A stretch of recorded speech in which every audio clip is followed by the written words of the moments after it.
everyone. I'm Kavita Parwani Talib from Mumbai, India.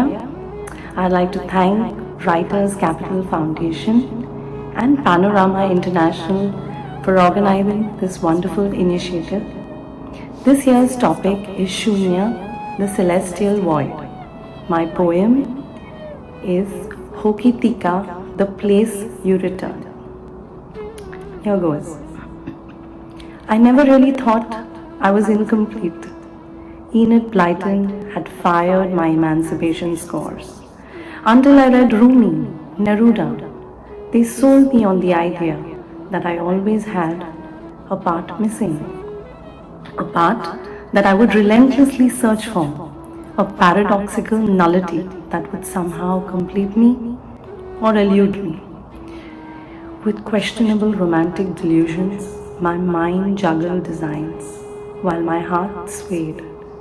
From Tu mi manque to l'appel du vide, from serendipity to oscillating between hanging on and letting go, and finding solace in yin and yang's monochromatic balance.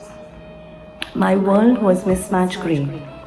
What do lovers really seek but an illusion that soulmates fill a void? So while feelings overflowed, the void still felt like a hollow spot. How do you fill a void? Is it with more emptiness? And do you empty a void by getting it to overflow? Does that make the void fuller or emptier? I really don't know. To disguise this loneliness, I took up residence in temporary hawking zones and meaningless bartering, a few moments of joy squandered in a battleground of imbalances.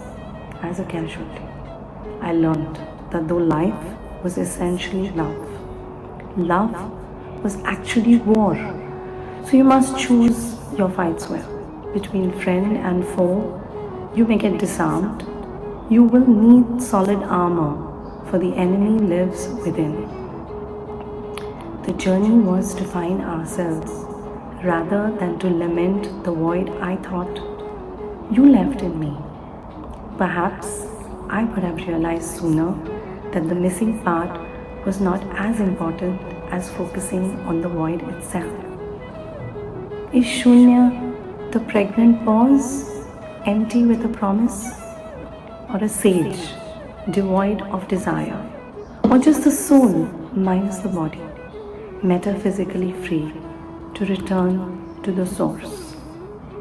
Or a juvenile escape to the blackest of holes, a still space in an intergalactic loop, not obliterated, but getting systematically jointed into a patchwork of consciousness. Maybe I could take a hint from architecture, where we build glorious containers containing curated voids.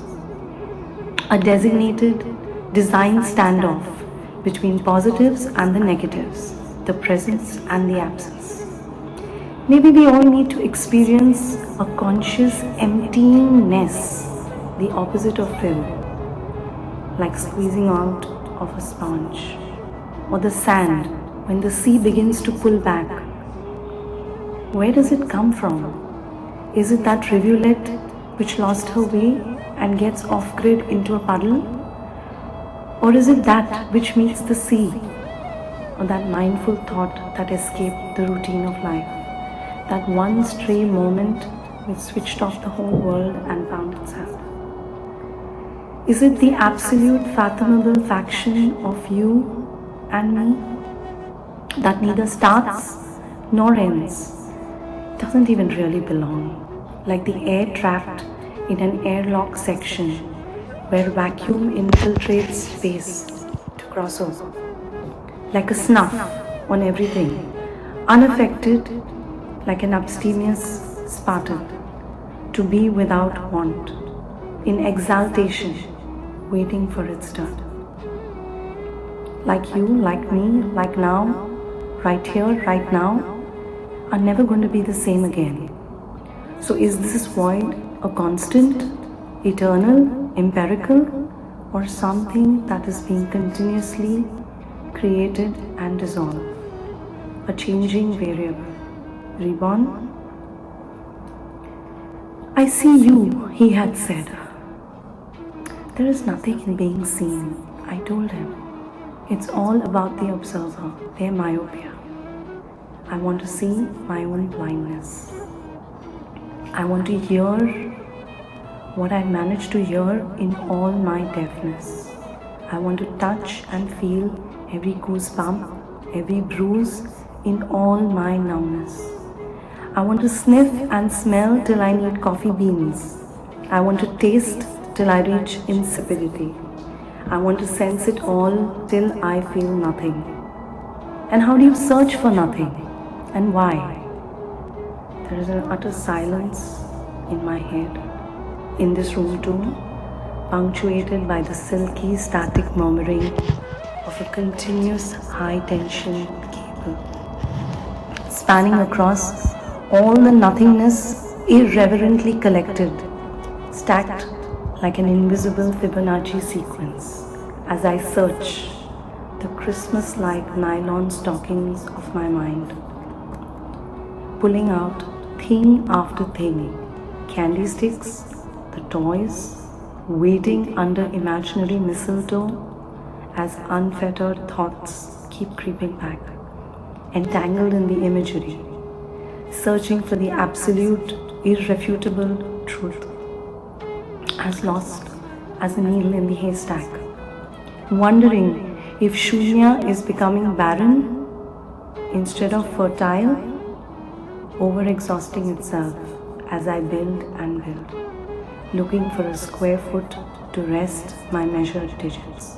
Yet I fall short. The equation doesn't add up. So how do I square off the imbalance? Maybe it's not us, but our life accounts that have to be numbed. And maybe Shoonya is a state of awareness, the payback of a debt, reaching a state of zeroness, with no hisab kitab to settle with the universe. A transaction between opposites to balance the divergence. The fathom between form, forces and feelings. Is Shoonya then neither the quotient nor the remainder, but the sum total of it all? And I fondly think Mr. Jani, my professor, shaking his head and saying, clearly maths was never really your subject. Thank you.